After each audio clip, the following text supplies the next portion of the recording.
बिहार में नया साल आता है तो सियासत में एक नया उबाल आता है। हर साल की परंपरा बन गई है सत्ता बदलने की। तो क्या इस बार फिर से नीतीश कुमार ने महागठबंधन का हाथ थामने और एनडीए का दामन छोड़ने का फैसला कर लिया है। मीडिया गलियारों में खूब चर्चा हो रही है, पटना से दिल्ली तक बात हो रही है, लेकिन वो वजह कौन सी है जिनके चलते नीतीश कुमार का एक बार फिर से सत्ता परिवर्तन वाला चेहरा सामने आने लगा है? क्यों ये कयास लगाए जाने लगे हैं? खबर के आखिर तक जुड़िएगा, सब कुछ बताऊंगा। नमस्कार, लिबरल टीवी देख रहे हैं आप, मैं हूं आर मोहन तिवारी। ठीक यही महीना था, जनवरी का, साल था 2024 का। अचानक नीतीश कुमार ने मीडिया से बातचीत बंद कर दी थी, आरजेडी के नेताओं से मुलाकात बंद कर दी थी, यहां तक कि तेजस्वी से भी कोई बात नहीं हो रही थी।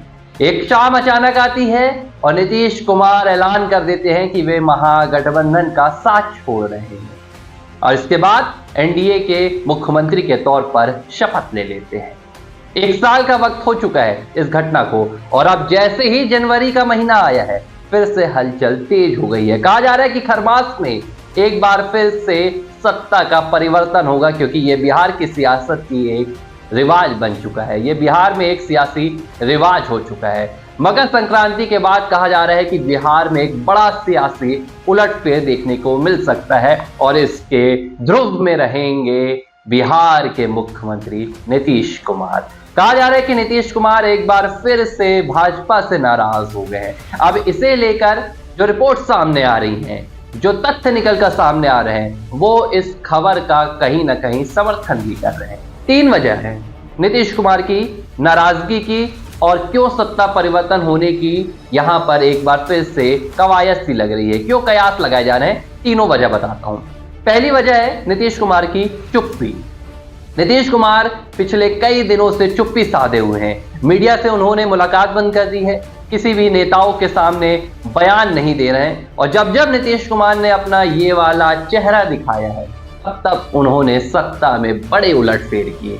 पिछली बार भी यही हुआ था। तेजस्वी यादव से उन्होंने मुलाकात बंद कर दी थी, मंच साझा करना बंद कर दिए थे, बातचीत बंद हुई और अचानक सत्ता का परिवर्तन हुआ और एक बार फिर से यही हो रहा है। ये वो पहली वजह है। अब दूसरी वजह बताता हूं। दूसरी वजह है भाजपा नेताओं से नाराजगी, जिसकी बानगी दिल्ली में देखने के लिए मिली है। नीतीश कुमार हाल ही में दिल्ली गए थे, पूर्व पीएम मनमोहन सिंह के परिवार से शोक संवेदनाएं जताने के लिए गए थे। वहां पहुंचे, उन्होंने शोक संवेदनाएं जताई। कहा जा रहा था कि नीतीश इस दौरान दिल्ली में भाजपा के कई बड़े नेताओं से मुलाकात करेंगे, लेकिन ऐसा नहीं हुआ। अब ये हैरानी नहीं है तो क्या है? वे नीतीश कुमार जो पीएम मोदी के बार बार पैर पड़ने से नहीं थक रहे थे, दिल्ली जाते हैं लेकिन भाजपा के किसी नेता से मुलाकात नहीं करते हैं, पीएम मोदी से नहीं मिलते हैं। पीएम मोदी से नहीं मिले, अमित शाह से मिल लेते, नड्डा से मिल लेते, लेकिन ऐसा नहीं हुआ और ये बात कहीं ना कहीं इस इशारे के लिए काफी है कि नीतीश कुमार की भाजपा नेताओं के साथ अब नहीं बन रही है। एक और यहाँ पर तथ्य निकलकर सामने आता है और ये है, हाल ही में एक बड़ी बैठक हुई थी। ये बैठक थी एनडीए के सहयोगी दलों की, जिसमें आंध्र प्रदेश से चंद्रबाबू नायडू पहुंचे थे, चिराग पासवान पहुंचे थे, तमाम दल के नेता पहुंचे थे, पल्लवी पटेल पहुंची थी, लेकिन जीतन राम मांझी भी थे। बिहार के मुख्यमंत्री नीतीश कुमार नदारद थे। कहां थे नीतीश कुमार? नीतीश कुमार इस बैठक में नहीं पहुंचे। उन्होंने अपने प्रतिनिधि के तौर पर ललन सिंह को भेज दिया था। सवाल ये उठता है कि एनडीए की बड़ी बैठक से नीतीश कुमार क्यों नदारद हुए?